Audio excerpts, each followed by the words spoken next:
A'udhu billahi minash shaitani rajim. Bismillahir rahmanir rahim. Wassalatu wassalamu ala ashrafil anbiya'i wal mursalin. Nabiyina Muhammadin sallallahu alaihi wasallam wa alihi wa ashabihi wat tabi'ina wa man tabi'ahum bi ihsanin ila middin. Wa subhanaka allahumma la ilma lana illa ma 'allamtana innaka antal alimul hakim. Rabbi shrah li sadri wa yassir li amri wa halul 'uqdatan min lisani yafqahu qawli. Wa ba'di yan uwa na cikin wannan kafa ahalin riyadus salihin, ina muku gaisuwa irin ta addinin musulunci. Assalamu alaikum wa rahmatullahi wa barakatuhu. Da fatan kowa ya wuni lahiya ko kowa tashi lahiya. Kwana biyu shiru sakamakon abubuwa da suka yi mini yawa da uzure wanda ba su saba ma na samu sukunin da na zamana barantana a samu a ɗanyi wani tsokaci. Musamman tsokaci guda da zan yi shine a game da wannan juyayi da muke yi na abin da yake faruwa a Mali, kuma a game da wani babban rashi da muka yi, wannan babban soji, gwarzon namiji, gwarzon Afirka, wanda yake shine General Sadio Kamara, da Allah subhanahu wa ta'ala ya karbe shi, kuma muna fatan Allah ya karbe shi a matsayi na shahidi, saboda bai ci ba na wani, bai taka ba na wani. 'Yan ta'adda suka je suka kai farmaki a gidansa, hal yayi sanadiyar rasa ran shi. To duk wanda suka tashi bisa kan gwagwarmaya na kare ƙasarsu, kare addininsu, wa'annan suka mutu a bisa kan wannan hanya, Allah subhanahu wata'ala a cikin Qur'ani yace wa'annan bayan Allah sun yi shahada, sun yi shahada. To wannan muna roƙon Ubangiji Allah ya gafarta ma General Sadio Kamara, Allah subhanahu wata'ala ya ɗauke shi a matsayi na shahidi, kuma Allah ya bamu haƙuri da dangana dukanmu 'yan Afirka da 'yan Mali da 'yan IAS baki gaba ɗaya. Saboda waɗannan ƙasashe yanzu su ne exportkin Afirka. Wannan ƙasashe guda uku, Niger, Mali, Burkina, su ne a yanzu suka ma horon shi tawayi daga mulkin mallaka. To kuma horon shi take saya daga cikin waɗanda suke 'yan Afirka ne. Kullum ina ce muku matsalar baƙin mutum shine baƙin mutum. Kamar yanda a cikin wannan bidiyo da na tura muku na shugaban ƙasa a bisa kan zagaye da ya yi, ran gadi da ya yi na jaha gaba ɗaya 8 na Nijar, don ya je ya gaya musu ga halin da ƙasa take ciki, kuma har yanzu ga wanda suke kamun matsala. Har yanzu wannan horon shin dai ita ce matsalar mu, ku gane. Ga maƙiyan mu nan da horon shi da mabiya horon shi daga cikin waɗanda suke 'yan boko aƙida, waɗanda an musu wankin ƙwaƙwalwa cewa in ba wai horon shi bace kuke bi to ba za ku ci gaba ba. To wannan su ne waɗanda suke enemikinmu, an gwada mu ga maƙiyanmu nan. Horon shi ta rantse ta ce ita sai ta yi ƙoƙari duka yadda za ta yi, wai ta iya ta maida mu gidan jiya. To insha Allahu ta yi kaɗan horon shi ta maida mu gidan jiya bi iznillahi ta'ala. Tunda 'yan ƙasashen IS sun gane, ƙasar mu ta Nijar mun gane. Yanzu ku diba ku gani irin yanda aka yi gungu na 'yan ta'adda aka je aka kai ma Mali hari, wajen kusan aka ce ko 10,000 ko 12,000 'yan ta'adda. Kuma wannan duka suwa ne, wace ce kan gaba? Horon shi. Duka ita ce aka zo yanzu aka nemi aka hargitsi a Mali in ba dan Allah ya kare ba. To kuma insha Allahu za mu ci gaba da addu'a Allah maɗaukakin sarki ya ci gaba da tona asirin horon shi. Allah maɗaukakin sarki ya ci gaba da kare ƙasashenmu na IAS da ƙasashen Afirka gaba ɗaya ma, waɗanda suke nan suke nema su fita daga ƙangi na wannan mulkin mallaka da aka zo da ƙarfi aka addaba mu shi a cikin ƙasashenmu. Kenan shi yasa na ce yaƙi ba a fara shi ba. Ibrahim Traore ya zancen Ivoire Noir. Shugaban ƙasa ya ja hankalinmu na cewa mu tsaya a bisa kan shirin kota kwana. Shirin kota kwanan da aka ce wannan, dan su magabatanmu sun san irin ababen da ƙulle-ƙullen da horon shi take yi, da makircin da take yi. Kenan kowane ɗan ƙasa da ake jan hankalin shi ya gane, saboda ƙasar wannan ita ce gare mu, ƙasashen waɗannan su ne gare mu. Kenan dole ne mu tashi tsayin daka mu ga mun kare waɗannan ƙasashe namu. Kowane ɗan ƙasa iya da wani hakki da ya rataya a wuyan shi, ya ga ya ka gudunmuwar shi cikin kariyar ƙasar shi. To yanzu a shekaran jiyan nan abin da suka tashi su yin in ba dan an tashi tsayen ba kuma 'yan Mali da yawa sun fito sun kama ma sojojin, ai da abin ba haka bane. To kun gani mahimmancin na shi mobilization general da shugaban kasa ya yi decrete, ya ce duka 'yan kasa kowa ya tashi, duk wani abin da gare ka na fasa'a kaga ka shigo cikin wannan abin na kariyar kasar ka. Kowane dan kasa kasance sojin kasa, ya kasance garkuwa ta kasar shi. Yanzu wannan duka abin da ake yi a Niger, duka da kuka gani Vesi Tuwan da ake, ba suna nan ga taimakawa ba, suna nan ga taimakawa wajen sa ido, wajen tunda ransanyaman dole ne sai an yi asosiyekin duka 'yan kasa a cikin ransanyaman, ba soji shi kadai za a bari da ransanyaman ba. 'Yan kasa in su ma suka gane suna da wani role da za su yi juye a cikin ransanyaman, to zai taimaka sosai a dakile 'yan ta'adda.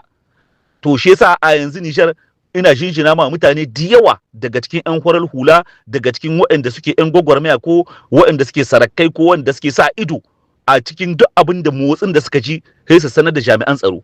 Bododinmu ko ina mutane suna sa ido. Akwai waɗanda diya suna turo mu ta ga ƙasa aikin da suke yi, Allah saka musu da alkhairi na tsaron ƙasa. Waɗanda suke dan le village suna sa ido, duka Allah saka muku da alkhairi. To wannan shine yake taimakawa a rika samun tsaro a cikin ƙasa. Kenan 'yan ƙasa wajen kusan kaso 50 ko 60 ma su suke contribute a bisa kan harka ta tsaron ƙasa da ransanyaman da ababe duka na sa ido. Su ne za su taimaka su in sun samu labaran ba a yanar gizo za a rika yaɗa su ba, kamar an ba da lambobi, waɗannan lambobin za a nema ko waɗanda ya kamata ta ga hanyar da ta dace a turo su, ba a saman yanar gizo ba, saboda shi yaƙi ɗan yaudara ne. Kenan info aka yaɗa abu kuma ya huta daga fanni na asiri ai, to sai a bi hanyar da ta dace dan a sanar da magabata ga halin da ake ciki a guri kaza, mun ga motsi kaza, mun ga waɗansu mutane ba mu yarda ba da su ana kaza. Kenan in yi so waɗannan su waɗanda fannin abin da ya shahe su za su je su ga takamaiman abin, domin a samu a dakile duk wani tuggu da makirci da ake nema a kulla. To yanzu wannan kun ga 'yan ta'adda da suka ji duka suka yi wannan abin a Mali. To in wai ba Allah ya sa ba akwai an sa ido 'yan Mali kuma sun shigo cikin abin, to da abin da sai ya haka, to kuma dole sai mun ƙara kenan reinforce kin wannan abin da ya shahi Vesi Tuwan kinan da ake yi, le brigade na revolution da sauransu, duka sai mun ƙara ƙarfafa su. Wannan za su taimaka ma jami'an tsaron mu sosai wajen dakile duk wani abu na makirci ko tuggu da za a nemi a yi. To wannan abin iya taimaka sosai. Kenan kun gani wannan abu ne wanda yake da mahimmanci a cikin tsarin da shugaban kasa ya kawo na mobilization general, kuma da Dammon Lady da waɗannan duka kowane ɗan kasa ya shigo cikin wannan abin, kariyar ƙasar shi, ya kasance soji ne na ƙasa, garkuwar ƙasa ne. To Allah ya taimake mu, Allah maɗaukakin sarki ya kare Mali, Allah ya kare kasashen IAS, Allah ka kwanciyar hankali a cikin kasashen mu, Allah ya tona asirin makiyan kasashen waɗannan namu, 'yan ta'addan nan Allah madaukakin sarki ya wargaza anniyar su, ya wargaza anniyar uwar gije su ita ce Faranshi. Waɗanda suke da busan ciwon kansu ba, waɗanda suke zuwa yanar gizo suna rubuta ƙarairaki da sauransu, waɗanda har suka yi ta murna wai suke yada abubuwa na cewa a gashi nan a 'yan ta'adda sun zo har za su kwace Mali, za su kamar abin da suka yi ta faɗi can baya na ƙarya. Wannan France 24 da RFI da waɗannan duka suka yi ta yada labarin ƙarya na a gashi nan an yi kaza a Mali, kaza ne duka. To shi yasa muke cewa kullum duk in waɗannan kuka ji waɗannan kafafe na yada labarai, ku yi taka tsantsan da shuraren su ma da jin abin da suke faɗi. In ba kun ga wata kafa ba ta IAS ta huto ta yi magana, ko gwamnatin ta Mali ta huto ta yi magana, to ka taɓa ɗaukan wata magana da gaskiya cewa wannan abin haka ne. In ba mun tsaya mun gaba wa'annan duka kafafen wa'annan wanda suka shahi RTB ta Burkina ko RTM ta Mali ko RTN ta Niger ko kuma wani site official na IAS ya wallafa wani bayani, kal a ɗauko wannan labarin a rika wallafa shi a bisa kan yanar gizo, saboda yaƙi ne muke na media, sai in guerre informationnel. Kenan il faut faire très attention à ces médias là, mu kiyaye mu yi taka tsantsan da waɗannan kafafe na sada labarai na ƙarya na horon shi. To Allah ya kama mu ci gaba da sa kasashen mu na IAS da addu'a. Wannan guguwar da nake cewa ba yau ba tana tunkaro mu, ga ta nan ita ce take ta zawwa, wannan abubuwan da suke ta tsatsarawa yau su yi gobe su yi gata su yi, to haka za a yi ta yi har sai mun dakile su, ba bari ba za su yi.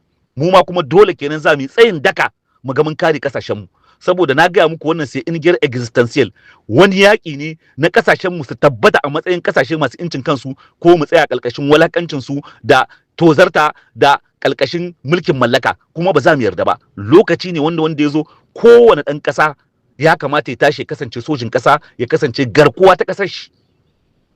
To Allah sa mu dace, Allah kama mu. To ina gaida kowa, ina ma kowa fatan alkhairi, mu ci gaba da sa kasashen IS addu'a kamar yadda muke a Niger, Mali su ma ina ba da shawara su sami irin wannan abin, a tara malamai yawanci su ma a rika yin seance wa'annan na karatun Qur'ani, kuma duka juma'a kasashen na Mali da Burkina su ma tun da kasashe ne da yawa akasarin su musulmi ne, a rika yin wannan addu'o'i, saboda addu'o'in wannan su ne a yau Niger suka yi tasiri bisa kan duk wani makirci da ake mumu, Allah yake kawo mu su da sauki, ko duk wani makirci da za a yi Allah sai tona asirin su.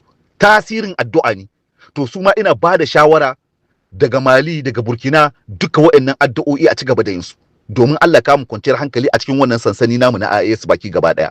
To hal yanzu dai muna bibiyar abubuwan da suke faruwa, sai mun samu labarai takamaimai, in ma za mu huto mu yi wani tsokaci ko mu yi jan hankali a game da shi, inda hal yanzu ababe suna nan suna ta zauwa, ana ka labari daga can daga nan. To amma akwai labarai wanda in baka samu takamaiman su ba, to dole ne sai ka yi shiri abinda gashi da suna kafafe waɗanda suke credible ne suka bada, a lokacin zaka iya tsokaci a game da shi.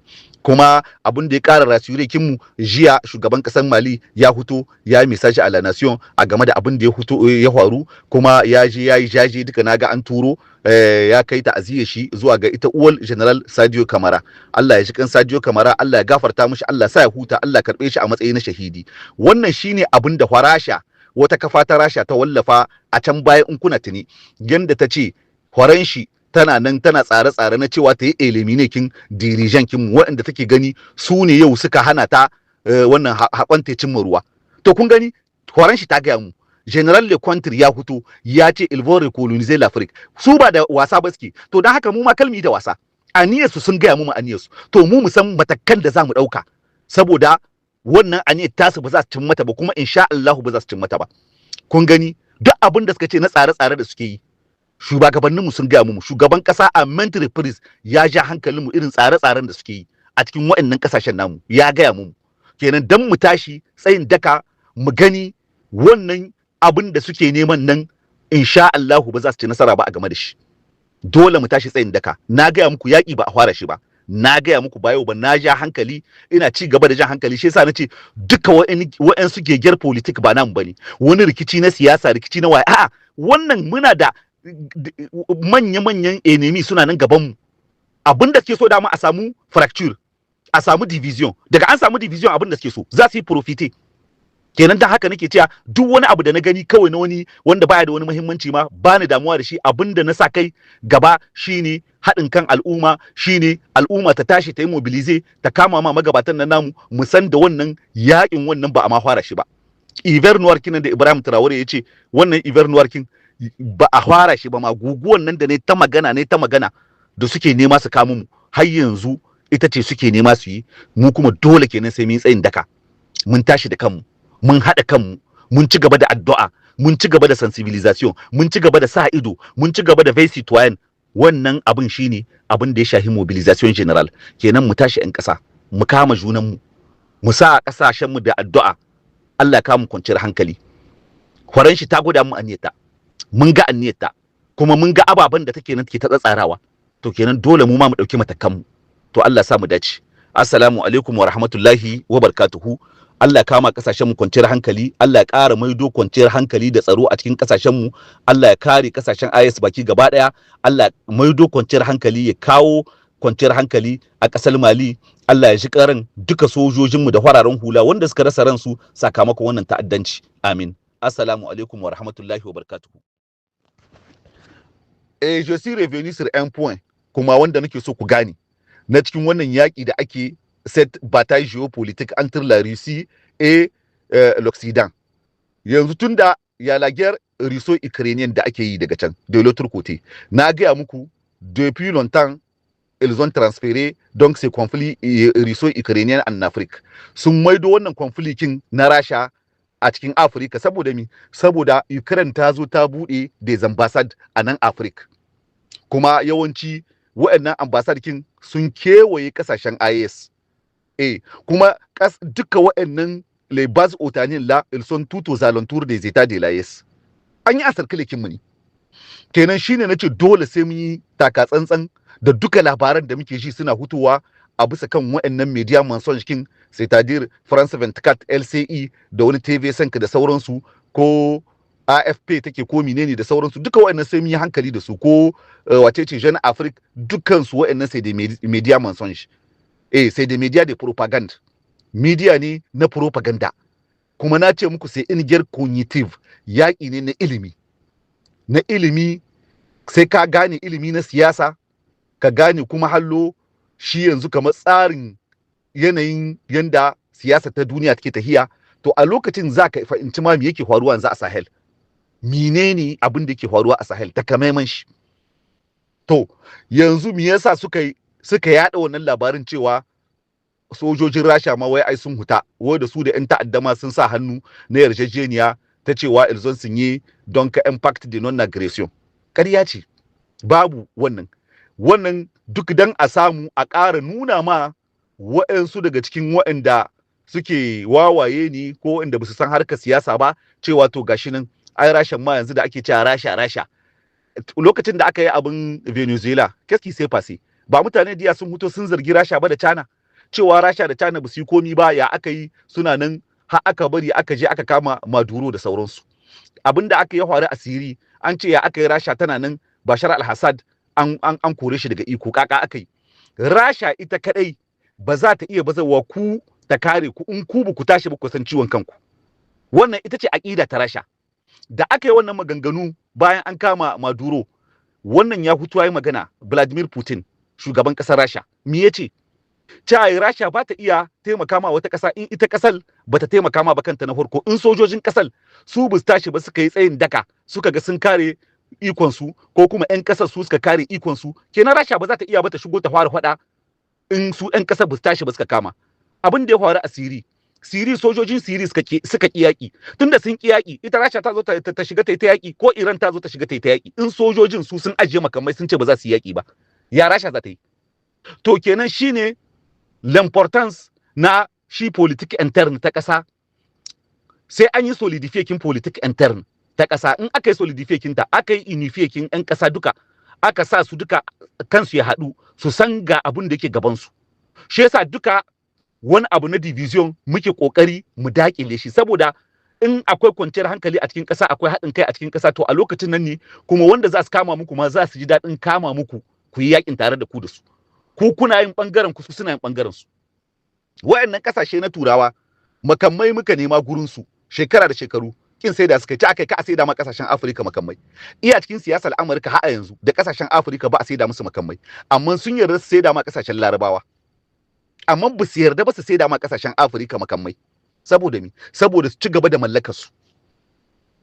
To wannan shine yanzu da aka zargi cewa a Rasha da waye, sai gashi a jiya ne ko sai ga ambasadar kin Rasha, ina gani ya zo sun gamu da shi da Hasimi Goita da waɗansu daga cikin sojojin ma na Rasha, duka sun gamu da shugaban ƙasar Mali. To dan a gwada masu wa'ancan media propaganda ƙarya kuke yi, Rasha tana nan daren daƙam alaƙarta da ita da Mali. Babu komi tsakanin alaƙar Rasha da Mali, sai tarayya na neman su gani sun daƙile waɗannan 'yan ta'addal. To wannan shine kun gani, wannan shine abin da suke na guerre communicationnel. A gwada kasawa ta Rasha. To Rasha dole ita abin da za ta iya yi za ta yi. Kuma 'yan ƙasa ku yi naku abin da za ku iya yi. Shine kamar irin mu yanzu mobilisation general da ake yi a Niger. Dan molledi, veille citoyen da ake yi, sensibilisation da ake yi, kullum da ana mu rappel na tarihi, mutanen nan ga yanda suke, kuma ga aƙida su, kuma ga aniyar ta tare da mu. Ga irin maganganun da suka faɗi. Le Contri ya zo ya yi magana, ya ce ils vont recoloniser l'Afrique peut-être dans 5 ans ou peut-être dans 10 ans. Na ce ƙarya ce, in Nasara kun ji ya ce muku dans 10 ans, deja sun fara. Tuni suna cikin aiki ne.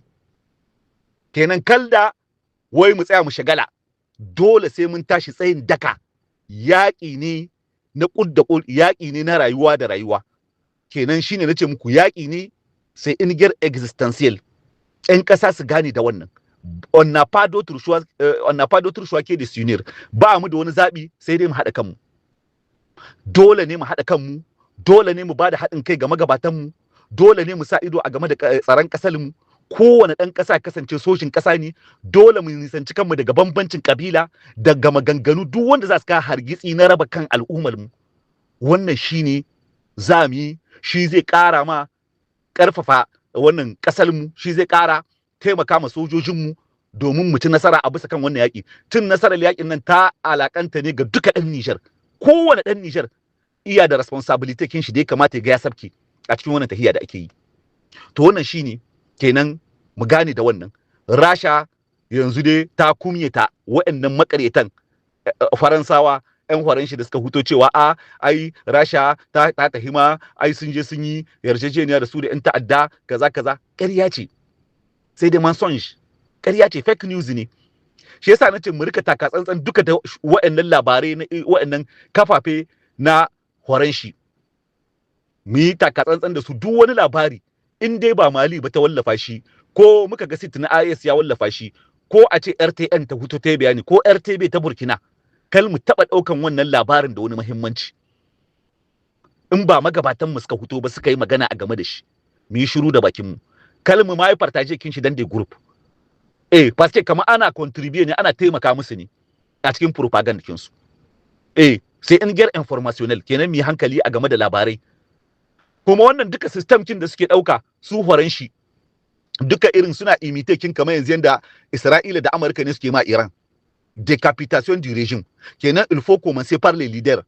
Shi yasa suka yi targeting kin shi wannan bawan Allah, le ministre de la défense malien Sadio Camara.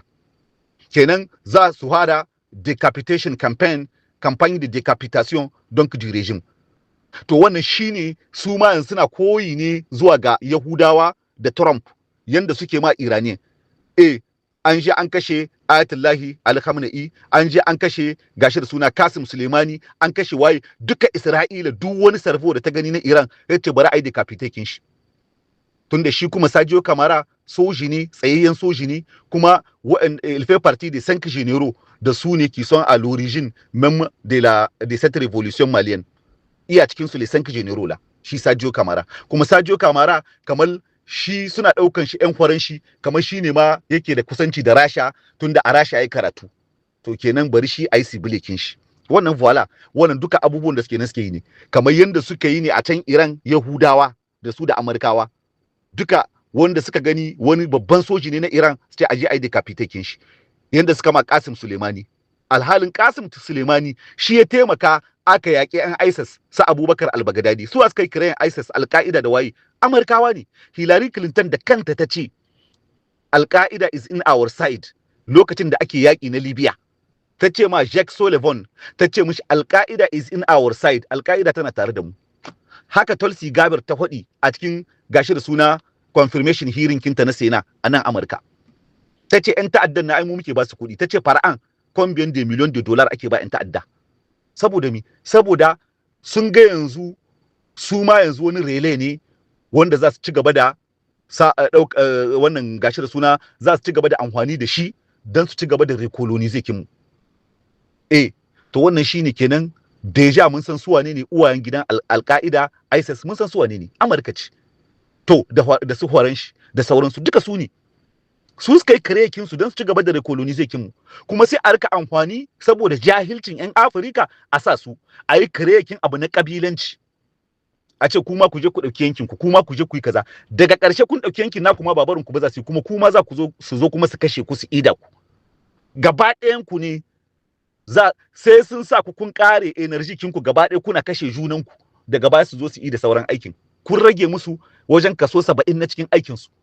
To shi yasa sensibilisation kinan c'est très important qu'on continue à sensibiliser nos populations. Abun da yake faruwa a ƙasa mu gane wani irin yaƙi ne suke mu na neman su shahe mu baki gaba ɗaya, ba wasa bane suke. Dan haka kalmi wasa, mu tashi da kanmu, mu ci gaba da addu'o'i kamar yadda nace ina so 'yan Mali da 'yan Burkina su ɗauki irin wannan initiative kin na Niger wanda ake sayan su na alkunutu da a cikin hudubobin su na Juma'a da suke yi na ci gaba da janyo hankalin 'yan ƙasa a alakanta musu shi wannan abin da addinin su, tunda duk wani abu in aka alakanta mishi aka alakanta maka shi da addinin ka, ka san abin nan kana daukan shi da muhimmanci, shine zaka tsaya a matsayin ka kariyar kasar nan, kariyar addini ne, in ka mutu a bisa kai shahada.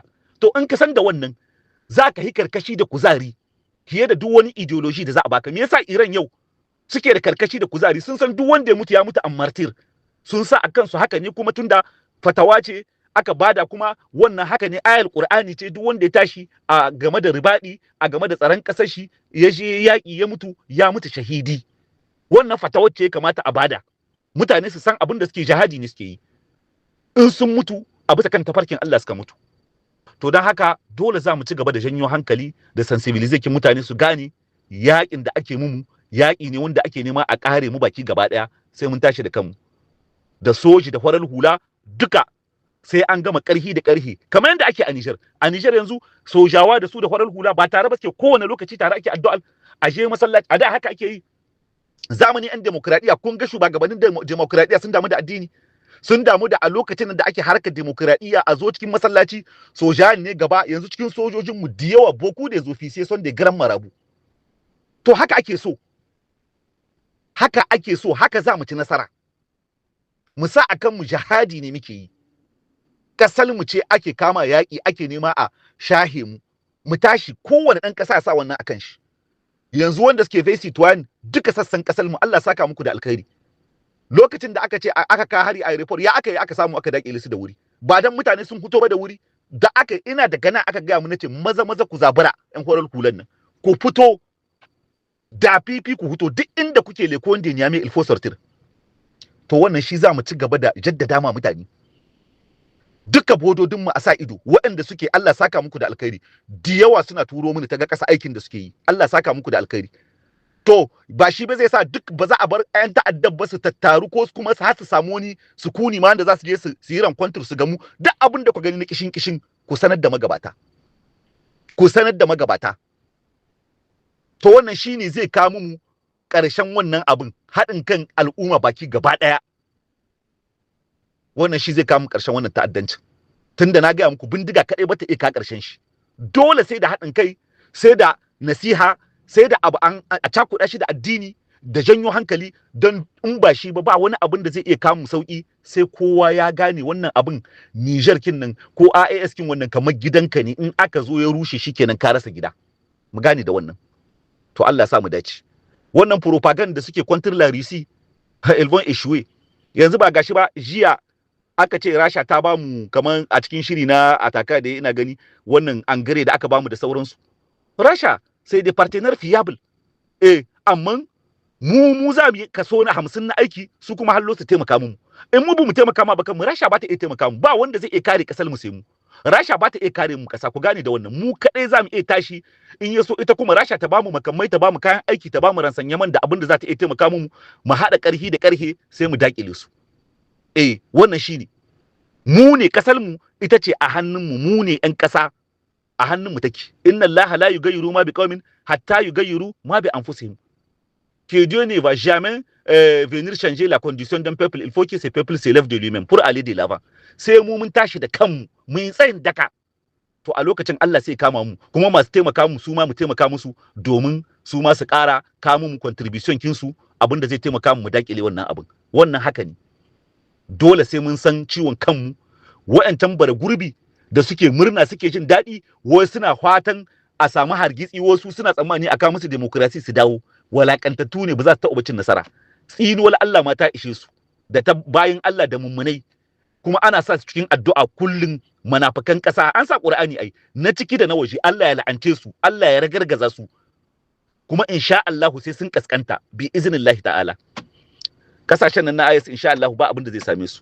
Kasar mu ta Niger tana nan daren dakam, ba abin da zai same ta, sai ikon Allah. Kuma muna ci gaba da roƙon Allah, hasbunallahu wa ni'mal wakil. Allah kare kasashen IS, ya kare kasar mu ta Niger. Mu tashi ƴan Niger haikan da aiki, haɗin kai, sa ido, taimaka ma jami'an tsaro. Duk abin da muka gani bu mu yarda ba da shi, ga shawara da muka bada, ga inda ya kamata a bi. To Allah kama mu. Assalamu alaikum. hirarsu da alike dai a cikin kanin labaran yanzu aka kai sai muna tare da Dauda Tankama bisa kan batun harin da aka kai kasar Mali. Haka ne, Alhaji Dauda Tankama kana ji na? Ina jin ku da kyau. To madala, a yau dai da 'yan kwanaki zuwa hudu ne aka kai hari a wa'ansu sassa na ƙasar Mali. A ganin kun da wata sanarwa, a ganin ka yaya ne aka kai harin wannan aka kashe ministan ƙasa mai kula da tsaro kuma bugu da ƙari shine ake gani kamar na biyu a cikin mulkin soja na ƙasar ta Mali.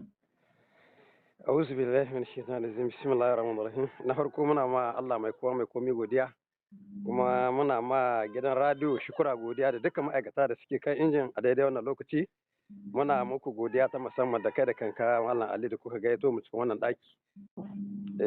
Lalle kuma muna aikata aziya muna amfani da wannan kofa taku mu aikata aziya ga yan uwan mu yan Mali da duka IS gaba ɗaya wanda suka riga mu filin daga musamman minista na tsaro Sadio Kamara da ya riga mu sai mu ci Allah ya ji kanshi Allah ya rahamshe shi Allah ya sa kwanciya huta mu da muka saura kuma Allah ya muna cika da imani. Mallam Ali wannan hari ta dalilin shi dai mun hiddo sanarwa shekaran jiya muka yi kungiyar mu ta Adurode kungiya mai fafutuka da ci gaban kasa da kare haƙƙin Adam muka aikata aziyar mu tunda ya zama kamar uwa ɗaya uba ɗaya ne da Mali da Niger da Burkina. To Ali wannan hari da an ka kawo kasan hari ne wanda suka zo da mugunyan niyya. An ɗebo terrorist an ɗebo mercenar ma sun yawa wanda turawa suka ba horo na mulkin mallaka wasu sun hito ga hili an gansu wasu ba su hito ga hili ba gaman mace an kai akwai wasu ƙasashe na larabawa wanda suke da hannu ciki akwai wasu ƙasashe na turawa wanda suke da hannu ciki akwai wasu ƙasashe namu nan ma makwabta wanda suke da hannu cikin abin da aka yi mugunyar niyya ce aka ɗauka mugun shiri ne aka yi shiri ne wanda ba na abar ƙasar ne lahiya ba Allah ne ya taimaka da gwaninta da iyawa ta sojojin na Mali da na Rasha da duka na IAS wanda suke nan Allah taimaka suka yi maganin wannan matsala amma niyyar da aka ɗauko ba ƙaramin niyya ba ce Malam Ali.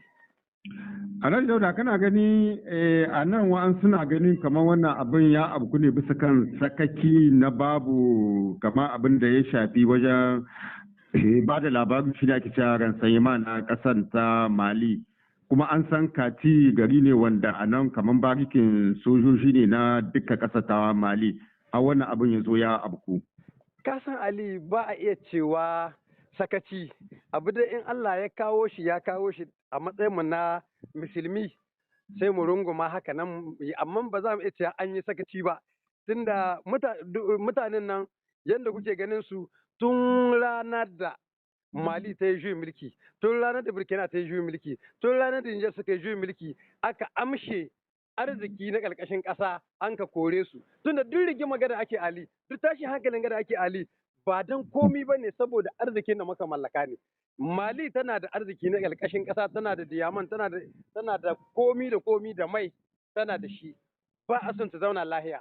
An zo kuma ana unhwani da wasu 'yan ƙasarsu wa'anda suke ganin suna son a ba su iko ko a ba su rabin ƙasa ko a ba su wani abu ana zole su ana kwaɗaita musu abin da suka san ba yiwuwa. Tunda yanzu yau ko Mali ko Niger ko Burkina duk wani wanda zai taso ya ce yana son a bashi wani bangare na ƙasa ai ƙarya shi ƙarya ce saboda ya san ba yiwuwa tun da ƙasar da ƙabilu suka gamu wani bai hito ya ce yana rekalamin yana son a bashi wata ƙasa tun da kana ganin abin da suke yi wannan kin ya saba ma zaman yau da gobe su kuma turawa ba ruwansu da kai ka zo dai su ja ka ta yi aikin tare kai da yan ta'adda ake ɗauka da wasu yan ƙasar da ake ɗauka a tare su duka wahala ne aka ba su saboda su gurin su na saru wannan ƙarfi arziki na ƙarƙashin ƙasa shi ne Alhaji Dauda baka ga nan ƙasar Mali ta yanke hulɗa da ƙasar musamman ma su turawan da ake kaman zargi yanzu da ƙasar Rasha ce suke kuma ganin musamman su 'yan Rasha a labarin da yake zuwa yake zawa sun bar ma garin Kidal sun bar ma su wannan 'yan ta'adda da 'yan tawaye na Fula da na Jinim.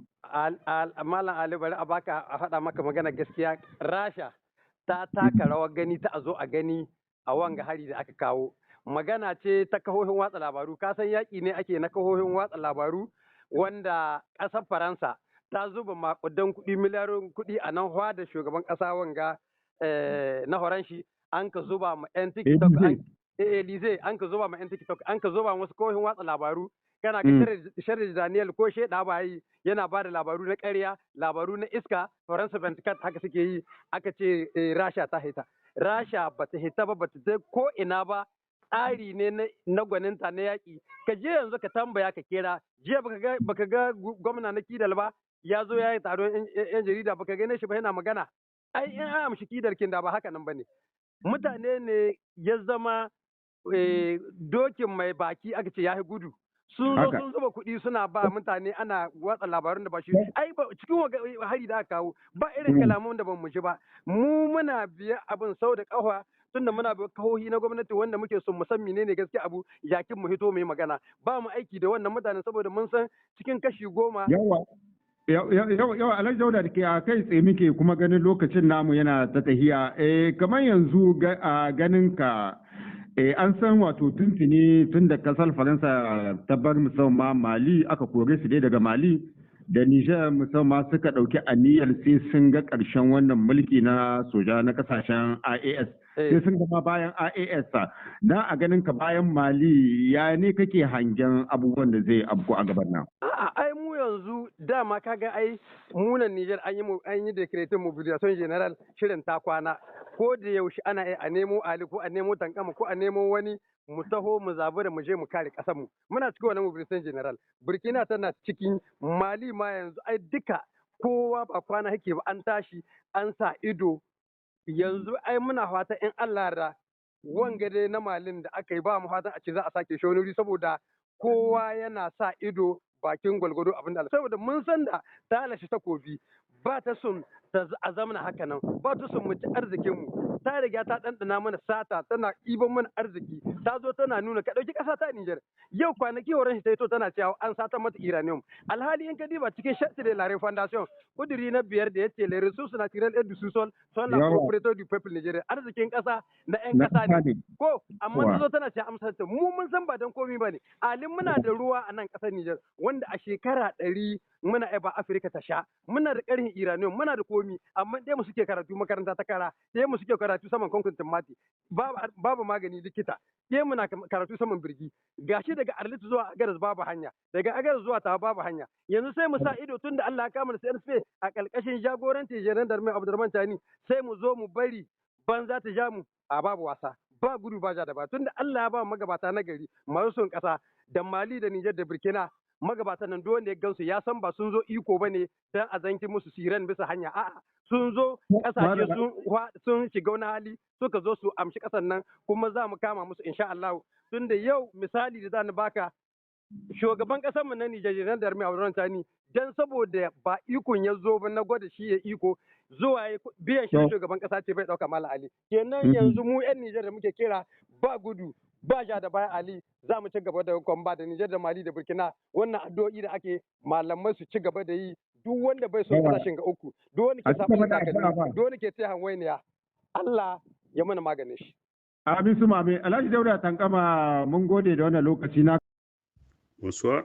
Alors, est-ce que vous pouvez nous parler un peu en tout cas de l'enjeu autour de l'attaque en tout cas récente au Mali? Bon, on peut dire que le dimanche 26 avril 2026, on peut dire que c'est un dimanche noir pour le Mali en particulier et l'AES en général, parce que c'est le dispositif sécuritaire du Mali. Les principaux acteurs, les principaux animateurs, des hommes de conviction, des hommes de valeur, qui gèrent le dispositif sécuritaire, qui sont tombés sur le champ d'honneur. Ça c'est inquiétant. Surtout, c'est le centre nerveux. Et Kati, c'est le symbole de la résistance au Mali. Kati, c'est le lieu de formation de beaucoup de militaires. Même beaucoup de Nigériens ont été à cette formation à Kati. Je me rappelle, le président Tanja a fait Kati quand on était de jeunes gens, quand il venait de Kati, et il passait souvent la nuit à Kony avant de continuer sur Meni. Donc, et, c'est des moyens énormes qui ont été mis en place par ce que le communiqué officiel de l'AES appelle des comploteurs, les ennemis de la révolution. C'est-à-dire qu'il fallait s'attendre. Eux-mêmes, ils disaient que l'objectif des pays occidentaux, particulièrement de tout le temps dans leur discours, c'est la France qui est visée, c'est elle qui complote. Bon, cette affaire de l'AES, c'est tous les pays européens, particulièrement les pays de l'OTAN. Ils sont actuellement en difficulté économique et financière. Ils sont sinistrés par la crise de l'Ukraine et maintenant la guerre au Moyen-Orient vient leur donner un coup.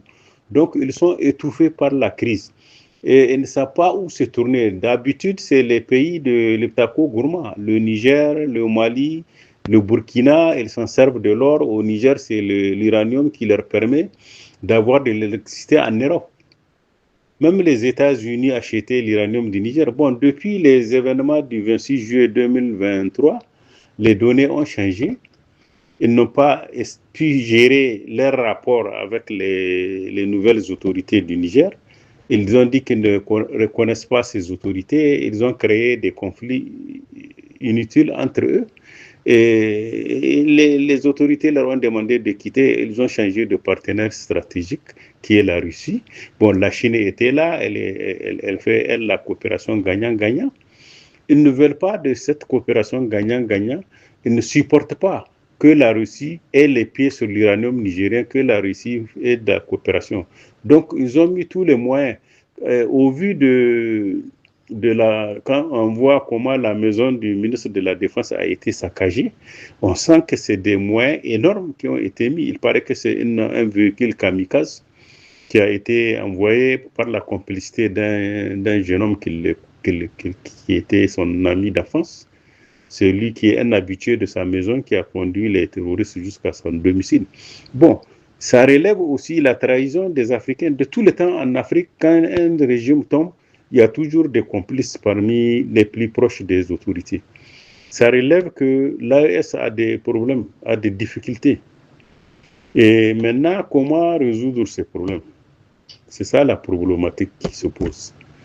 Bon, le problème, c'est que j'ai vu, c'est le FLA, un mouvement de la résistance armée qui réclame l'état de l'Azawad, qui s'est associé à des terroristes pour mener ce combat, qu'on a utilisé, puisque pour moi, on les a utilisés. Bon, un mouvement politique comme le FLA, qui avait commencé des négociations avec le Mali sous l'égide, c'était l'Algérie qui était l'intermédiaire, qui faisait la médiation. Et bon, la médiation n'a pas abouti. Ils ont pris des armes pour se faire entendre. Bon, c'est un mouvement politique qui est reconnu parce qu'il y a eu des négociations qui n'ont pas abouti. Bon, que ce mouvement politique s'associe à des terroristes, ils prennent des risques, puisque les terroristes n'est pas accepté par le système des Nations Unies. Les terroristes est considéré comme par le droit international, par les Nations Unies, comme des criminels. C'est des criminels qui sont traqués, qui sont recherchés. Et le FLA court le risque d'être confondu avec des terroristes. Il risque de se discréditer, de perdre son statut de mouvement politique. Il risque d'être classé comme les mouvements terroristes, à l'instar de ce que les Occidentaux ont fait du Hamas et du Hezbollah. Bon, là-bas, c'est des mouvements très forts, difficiles à effacer, mais ça, c'est très facile à effacer. Donc, il y a beaucoup de risques, c'est-à-dire ils ont instrumentalisé les mouvements. Maintenant, comment faire pour régler ce problème? Quand vous faites l'historique des terroristes qui attaquent la zone du Sahel, la majorité des dirigeants sont des ressortissants de l'AES. Les Occidentaux sont très intelligents, ils utilisent parmi nos ressortissants qui dirigent. Le régime là est dirigé par un certain Iyad Agali, qui est un Malien d'origine. Il a même eu à être ambassadeur du Mali à un moment donné, ce monsieur-là. C'est lui qui dirige le GIMNA. J. Nimla, c'est lui le chef. Quand vous prenez l'autre là, comment il s'appelle, Koufa. Koufa, c'est lui le chef de la Katiba de Massina. Donc vous avez maintenant, après ces mouvements-là, ces mouvements terroristes qui opèrent au Mali, vous avez le AQMI, Al-Qaïda pour le Maghreb et l'autre pour le Maghreb et les musulmans. Vous avez les Boko Haram, tout ça c'est des fabrications des Occidentaux. Tout le monde sait que Al-Qaïda, c'est une fabrication américaine.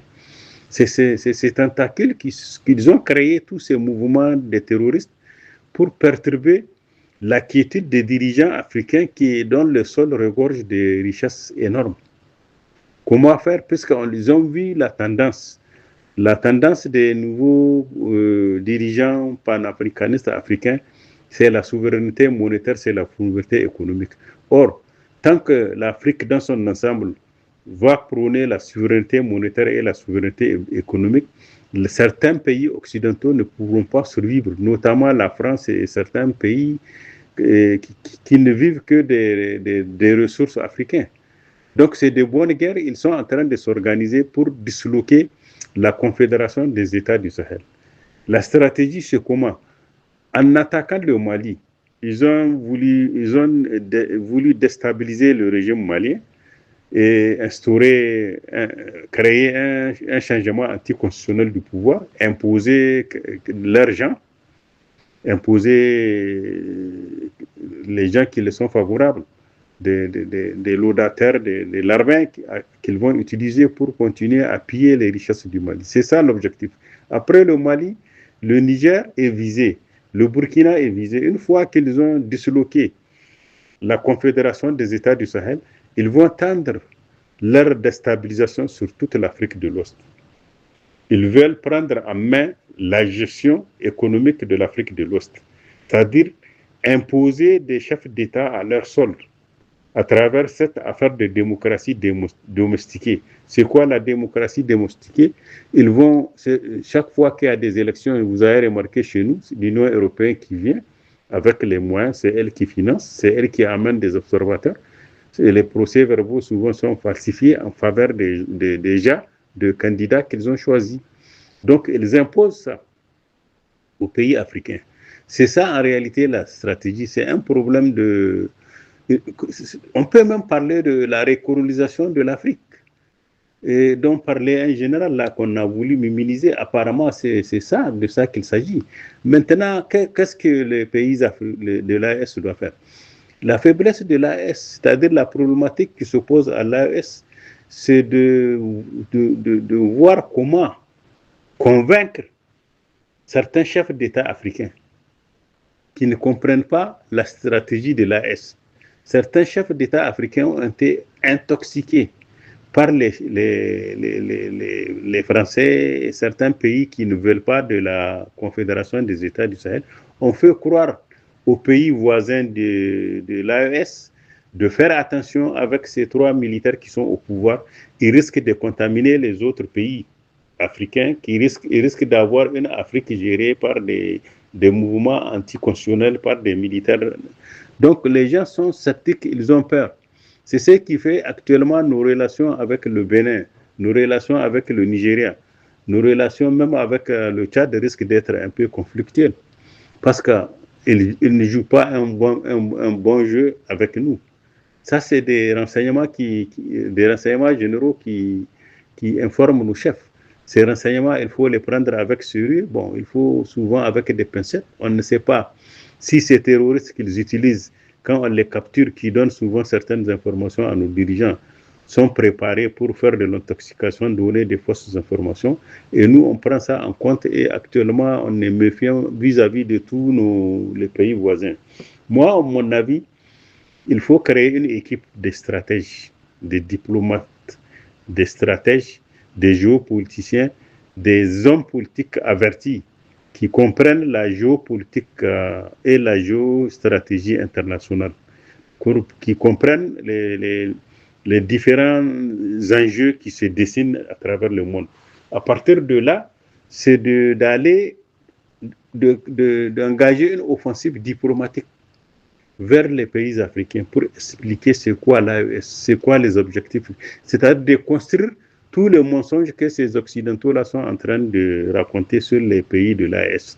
Une fois que tout est déconstruit, avec les pays voisins, essayer de reprendre nos relations économiques, diplomatiques, fraternelles d'antan. Parce que c'est des relations séculaires. Même si le gouvernement décide de rompre ses relations diplomatiques économiques avec certains pays voisins, c'est théorique. Dans la pratique, les peuples ne peuvent pas suivre. C'est des relations séculaires qui datent des milliers et des milliers d'années, des milliers de siècles. Donc, la Banque mondiale a essayé de rompre, de mettre fin à nos relations informelles avec le Nigeria. Ça n'a pas marché. Les peuples ne suivent pas. Ils sont habitués. C'est des peuples qui sont brassés.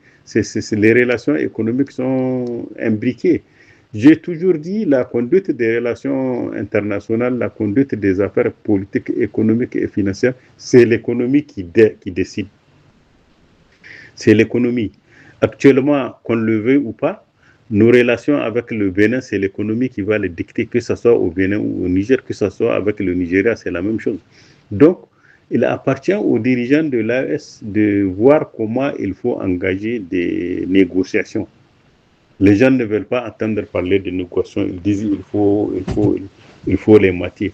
Bon, les mater, c'est qu'on doit comprendre, nous sommes un pays fragile, dont l'économie est extravertie, qui a eu des problèmes de gestion économique et financière. Un pays qui est sinistré par la crise économique internationale. Donc, les moyens, on n'a pas beaucoup de moyens pour faire face à une guerre asymétrique que nous imposent les pays occidentaux. Même notre monnaie, le CFA, elle est gérée par la France. C'est cet argent que la France fabrique, elle remet à la disposition des gens qui devraient nous déstabiliser. Il semblerait que c'est des milliards qui ont été investis pour cette opération du Mali. Heureusement, bon, l'armée malienne a tenu tête et que leurs partenaires, je crois, russes aussi ont joué un rôle pour éviter le coup d'État. C'était un coup d'État qu'ils voulaient organiser, mettre à la tête de Mali un chef d'État qui est à leur sol. Une fois qu'ils ont le Mali, les autres pays, pour les déstabiliser, c'est pas difficile, puisque c'est des pays frontaliers. Le Niger est frontalier au Mali, le Burkina, c'est la même chose. Donc, pour les déstabiliser, c'est plus facile. Une fois qu'un des pays de l'AES est pris, et c'est un chef d'État qui est soumis à eux, qui tient. Maintenant, pour le FLA, là. Le FLA, en réalité, il est utilisé pour amuser la galerie. C'est-à-dire, une fois que l'opération a réussi, ils vont faire un gouvernement où certains responsables du FLA et quelques éléments seront intégrés dans les circuits économiques, d'autres auront des postes politiques. C'est ça en réalité. Ce n'est pas qu'il aide le FLA pour avoir l'indépendance de l'Azawak. L'indépendance de l'Azawak, ça sera difficile parce que c'est un problème qui concerne beaucoup de pays.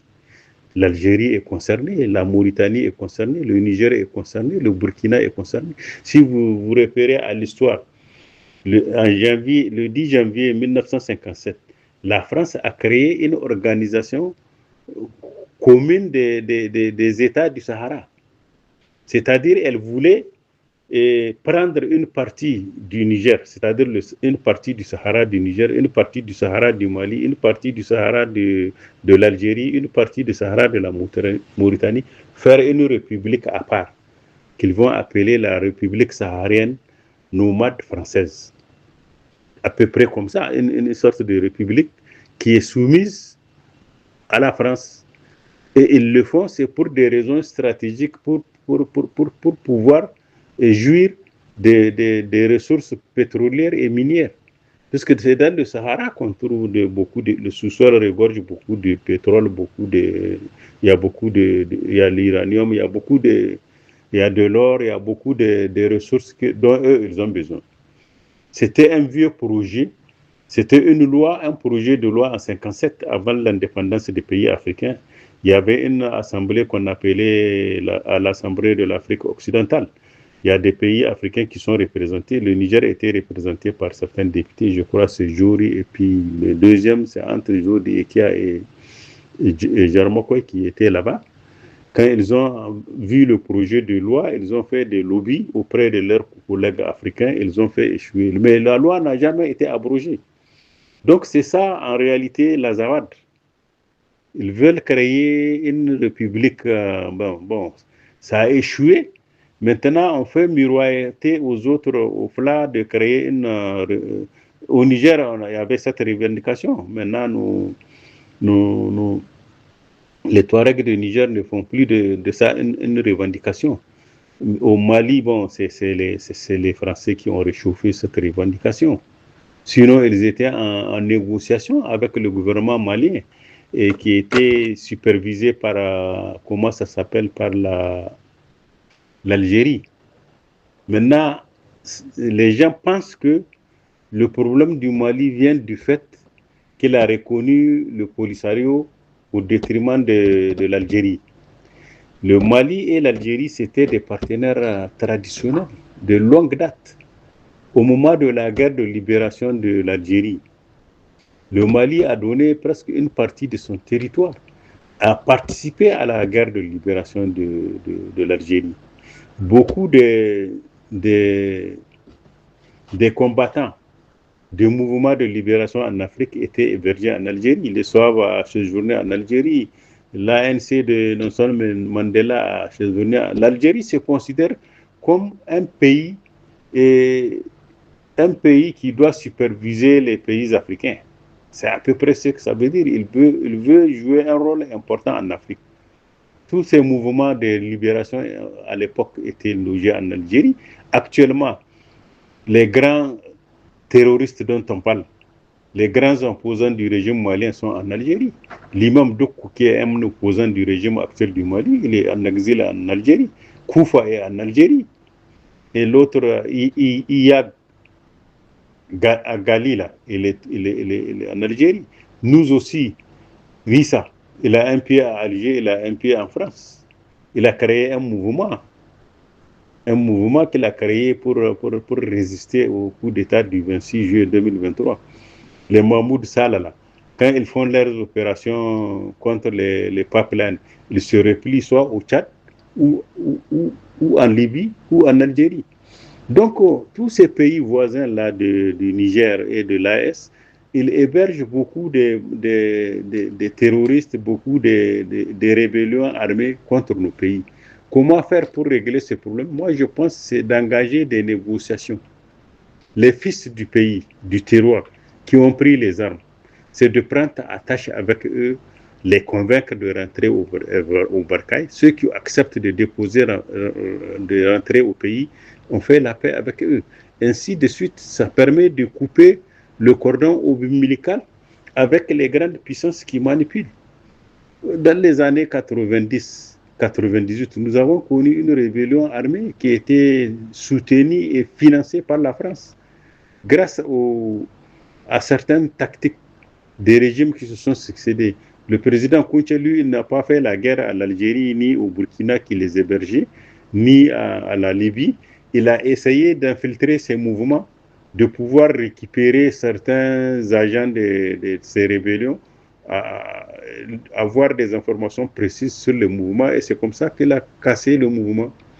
Avec le président Tanja, quand le MNJ, après les accords du 25 avril 1995 et puis les accords avec les mouvements de Issa Lamine, le mouvement Toubou de Issa Lamine, en 97, je crois, ou 98, le MMJ a voulu susciter une rébellion. Le président Tanja a donné les moyens conséquents à son armée et l'armée les a matés et on les a contraints de venir s'asseoir et n'ont rien obtenu, ni l'intégration, ni des indemnités. Il a dit qu'ils n'ont qu'à aller comme n'importe quel Nigérien s'asseoir. Moi, à mon avis, il faut donner les moyens conséquents à l'armée. Il faut doter les militaires des moyens.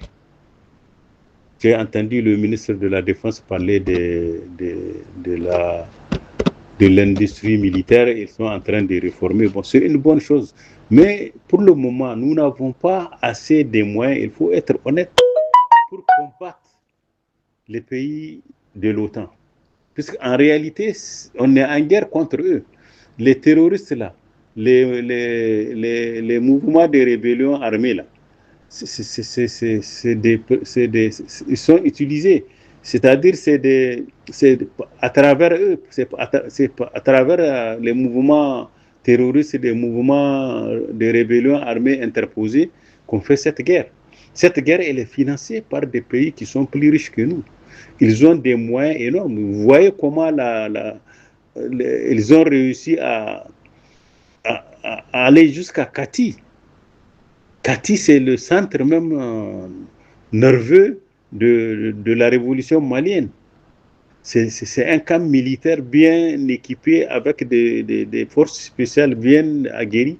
Ils ont réussi à travers la corruption et la traîtrise de certains Maliens. Il faut le reconnaître, sans complicité de certains Maliens, ce serait difficile d'atteindre Kati et même d'atteindre le ministre de la Défense, qui est un homme aguerri, qui est un homme de conviction, un homme de valeur. On a essayé de passer par ces gens proches de lui. Donc c'est pour ça, moi j'ai préconisé d'essayer de récupérer tous les fils de tiroir de l'AES qui ont pris des armes pour des raisons qui leur sont propres, d'essayer de les récupérer. Faire la paix d'abord avec eux. Puisque quand le mur se fendit, on dit le morgouillat entre. Les Occidentaux, qu'est-ce qu'ils veulent? Ils prennent parmi les fils de tiroir 2 ou 4, ils font d'eux des chefs des mouvements de rébellion. Et après, en dessous, ils mettent des mercenaires qui sont formés dans la guérilla, qui sont formés dans la guerre. Donc, on nous livre des guerres. En réalité, quand on accuse la France ou bien un autre pays qui les aide, ils brandissent que ce n'est pas eux, c'est des ressortissants de nos pays qui ont des problèmes avec leur régime. Donc, quand on dit à un pays, il y a des ressortissants, des citoyens d'un pays sont persécutés, c'est pour ça qu'ils prennent des armes pour se faire entendre. En général, les Nations Unies sont regardants, on essaie de créer des conditions pour qu'il y ait des accords, c'est ce qui s'est passé avec les différentes rébellions. Mais maintenant, le problème avec le FLA, il s'est associé à un mouvement terroriste qui est recherché, qui est reconnu. Les Koufa, les Ag Iyala, les Boko Haram et autres, là, c'est des terroristes qui ne sont pas reconnus par les Nations Unies, au contraire, qui sont traqués. Donc, vous voyez la problématique que ça pose. La problématique que ça pose, c'est qu'on est en guerre contre l'Occident. Comment l'AES n'a pas pu voir le Mali, les dispositifs sécuritaires du Mali n'ont pas pu voir ce qui s'est passé jusqu'à atteindre. Et actuellement même, la situation, à ce que je sache, ils sont en train de ratisser. Ce n'est pas encore... la situation, ils disent qu'elle est sous contrôle, mais j'ai entendu un Malien me dire tout à l'heure là que les terroristes sont en train de mettre pression sur la population. Ils empêchent la circulation dans la ville. C'est-à-dire qu'ils ont encerclé la ville, vous ne pouvez pas sortir, vous ne pouvez pas rentrer par voie terrestre. Donc il y a encore des nids qu'il faut dénicher. C'est vraiment une guerre, comme on dit, asymétrique, que ces pays occidentaux-là livrent à nos pays. La meilleure manière, à mon avis, c'est de négocier par étapes. Les terroristes, ils n'ont pas des agendas précis, on ne connaît pas leurs revendications précises, on les connaît, on connaît les chefs qui sont souvent ressortissants de l'AES. Il y a l'imam Diko qui a un mouvement islamique contre le régime actuel du Mali. Il s'est donné volontaire pour être médiateur, pour ramener la paix au Mali. Il le dit. Moi, à mon avis, on peut explorer sa proposition et aller avec des gens aguerris pour l'écouter. S'il constate que ce n'est pas une médiation qu'il veut faire, il veut l'RPG, les gens qu'on va envoyer doivent être des gens aguerris, qui savent ce qu'ils veulent. S'il constate que ce n'est pas ça, ils mettent fin. Puisqu'il parle de ramener la paix dans l'AES, même pas uniquement au niveau du Mali. Il prétend qu'il a des contacts avec ces terroristes. Maintenant, entre terroristes et les mouvements armés qui réclament le pouvoir politique, Il n'y a plus de frontières, il n'y a plus de différence. Les événements du Mali viennent nous prouver ça. C'est-à-dire entre les terroristes de Jim là et le FLA, il n'y a pas de différence, puisqu'ils se sont alliés pour prendre le pouvoir, pour essayer de faire une sorte de changement anticonstitutionnel du pouvoir au Mali et ensuite l'étendre dans toute l'Afrique de l'Ouest pour que les chefs d'État qui seront issus de ces changements anticonstitutionnels qu'ils ont préparés de longue date puissent prendre le pouvoir dans nos pays comme par avant, où ils avaient vous savez, au moment de l'indépendance en Afrique, il y avait deux groupes qui s'opposaient. Il y a le groupe de Casablanca et le groupe de Monrovia. Le groupe de Casablanca, c'est ce qu'on appelait les maximalistes, et le groupe de Monrovia, les minimalistes, c'est-à-dire ceux qui sont soumis à la France, qui, eux, acceptent des concessions. Le groupe de Casablanca, c'est le groupe qui voulait une indépendance tout de suite et maintenant, et une souveraineté monétaire et économique. Par finir, c'est le groupe des minimalistes là qui a pris le pouvoir. Et ça continue comme ça. Donc, à mon avis, l'AES doit revoir sa stratégie. Elle doit essayer d'utiliser le bâton et la carotte envers les fils du terroir qui ont pris les armes. Ceux qu'on peut être récupérés, il faut les récupérer. La sécurité du pays n'a pas de prix. Parce que si on laisse nos fils, nos enfants dans la nature comme ça, avec des problèmes économiques, ils sont à la merci de ce genre de mouvements, on les recrute et on leur donne de l'argent, ils prennent des armes contre les pays. Il y a ça aussi qu'il faut éviter et il faut aussi appliquer une politique juste, de ne pas pratiquer certaines exclusions sur la base ethnique, régionale et appartenance politique. Il faut mettre les hommes qu'il faut à la place qu'il faut, sans distinction d'appartenance politique et religieuse. Faire une justice sociale à tous les niveaux. Ça évite de convaincre certains jeunes gens qui sont en chômage d'être attirés par les sponsors des terroristes. Voilà ce que je peux dire très brièvement par rapport à ces événements du Mali. Si vous avez d'autres questions, je vous écoute. Et qu'est-ce que vous pouvez nous dire, en tout cas, selon la déclaration de Africa Corps, en tout cas sur l'implication des soldats, en tout cas européens et ukrainiens dans cette attaque? Donc, oui. Notamment l'implication persistante, en tout cas, de l'Occident dans les affaires. Bon, ils disent dans les accrochages, ils ont eu à attraper certains Occidentaux, notamment les Ukrainiens. En réalité, qu'est-ce qui se passe? Les pays occidentaux, certains pays européens ont poussé le président ukrainien à attaquer la Russie, croyant que, et les États-Unis aussi, croyant que la Russie, c'était la Russie de Gorbatchev qu'ils connaissaient, avec laquelle ils ont désarticulé, ils ont balkanisé la Russie, et avec des accords, ils pensaient en le poussant à attaquer la Russie, il allait provoquer la chute du régime russe et la dislocation de la Fédération de la Russie. Malheureusement pour eux, la Russie tient. La Russie, c'est un pays qui fait plus de 50 fois la France. C'est un pays qui dispose de toutes les richesses du sous-sol. Il a l'uranium, il a l'or, il a le pétrole, il a le blé, il a le maïs. Il fournit même le maïs à l'Europe. Il fournit l'électricité et le gaz à l'Europe. C'est ce que les pays européens ont oublié.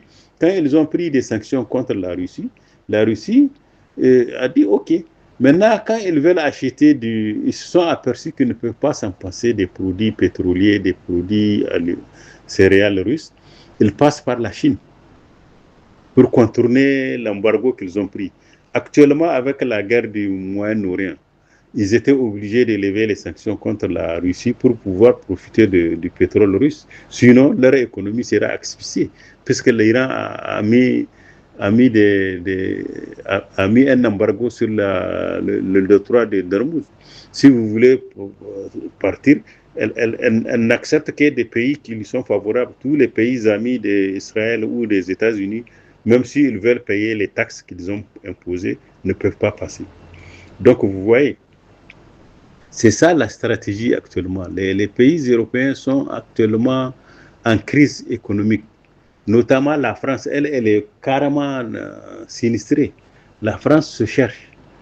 Au lieu de changer de stratégie, aller vers ces pays-là du Sahel pour négocier des accords gagnants-gagnants comme fait la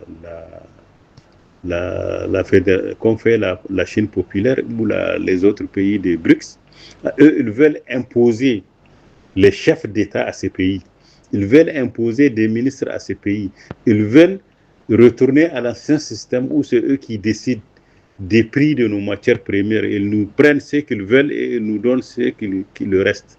C'est eux qui doivent décider des crédits, des prêts qu'on doit contracter avec la Banque mondiale et le Fonds monétaire international. Il faut leur aval. C'est eux qui doivent décider de où cet argent qu'on emprunte va être investi. Tout ça, maintenant, ce n'est plus ça. Ils ont en face d'eux des chefs d'État qui proclament leur souveraineté monétaire et économique. Et ça leur fait peur. Plus l'Afrique sera économiquement indépendante, plus l'Afrique aura sa propre monnaie. Les pays comme la France, là, ils seront reclassés 25e ou 30e puissance mondiale. Donc c'est cette peur-là qui fait en sorte qu'ils sont enragés. Souvent, ils ne réfléchissent pas, ils prennent même des dispositions inhumaines qui sont contre le droit international. Sinon, armer des terroristes, organiser des rébellions armées contre un pays, mettre de l'argent, des milliards pour déstabiliser tout un pays, c'est un crime contre l'humanité. Mais malheureusement, au niveau des Nations Unies, ces pays qui organisent ces terroristes et les mouvements armés, les rébellions armées, ils ont le droit de veto. Même si nos pays déposent plainte aux Nations Unies, la plainte ne prospère pas. La plainte du Mali, elle est là, ça fait des années. Et personne n'a voulu s'en occuper parce que les grandes puissances, souvent quand leurs intérêts sont en jeu, ils s'entendent sur le dos des pays africains. Donc c'est pour ça, moi, j'ai dit aux dirigeants de l'AES de faire attention, d'être prudents par rapport à cette guerre asymétrique qui nous est imposée, de changer de stratégie, essayer de repérer parmi ces fils de tiroirs qui ont pris les armes, qui se sont associés avec des terroristes internationaux qui sont recherchés par le droit international, de prendre attache avec eux, négocier et ramener certains au pays pour qu'il y ait de la calmie. Parce que tant qu'il n'y a pas de sécurité, on ne peut pas parler de développement économique et social. C'est une guerre qui nous est imposée, ça fait plus de 10 ans que nos pays du Sahel là sont en train de se battre contre le terrorisme. Le terrorisme, c'est une création de l'Occident. On ne peut pas mettre fin à ça. La meilleure manière de mettre à ça, c'est d'infiltrer le mouvement, faire rentrer les fils de tiroir au pays, les convaincre que ce n'est pas la bonne.